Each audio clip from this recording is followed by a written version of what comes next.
እዚህ ጋር እንደምታዩት ከአርሲዋ ቆንጆ ጋር አገኛለሁ። ዛሬ ከማን ጋር ነኝ? ከወሰን ጋር።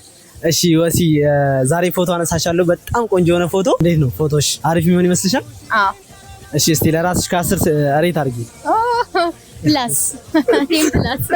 እሺ አሁን ፎቶሽ ደግሞ ማለት ነው በአንድ ቀን ውስጥ 100,000 ቪው የሚያገኝ ከሆነ እኔ ደግሞ 5,000 ብር ሰጥሻለሁ ማለት ነው። እና የሚያገኝ ይመስልሻል? ዴም ከዛ በላይ። እሺ እንግዲህ አሁን ፎቶውን እናነሳታለን ወሲን ማለት ነው። ሁላችሁም ፎቶውን አይታችሁት ከ10 ኮሜንት ላይ ሬት አድርጉት። ወደ ፎቶ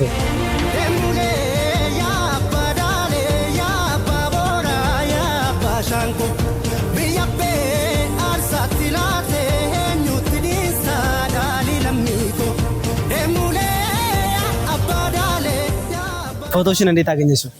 አዎ I'm so happy ደስ ብሎኛል። ቆንጆ ነበረ። እሺ እንግዲህ በአንድ ቀን ውስጥ እንግዲህ 100,000 ቪው የሚያገኝ ይመስልሻል? አዎ ያው እንደይታው ነው። ሰው እንደ ፍላጎቱ ነው የሚያየው። ስለዚህ እነሱ ናቸው መወሰን የሚችሉት። እነሱ ናቸው እንግዲህ 5,000 እንዳታሳፍሩኝ። ልክ እንደሷ እንደዚህ አይነት የተለያዩ የባህል ልብሶች የምትፈልጉ ካላችሁ ደግሞ አሸዋ ከአቢሲኒያ ባንክ ፊት ለፊት ታገኛላችሁ። ስክሪኑ ላይ ስልክ ቁጥር አስቀምጬላችኋለሁ። የተለያዩ ልብሶችን በመደወል ያው መከራየትም ትችላላችሁ ማለት ነው። በጣም እናመሰግናለን። አንቺም በጣም አመሰግናለሁ። ቴንክ ዩ ማሚ። ፈጣሪ 100,000 ያስገባሽ። እሺ በሌላ ቪዲዮ እስክንገናኝ ድረስ ቻው።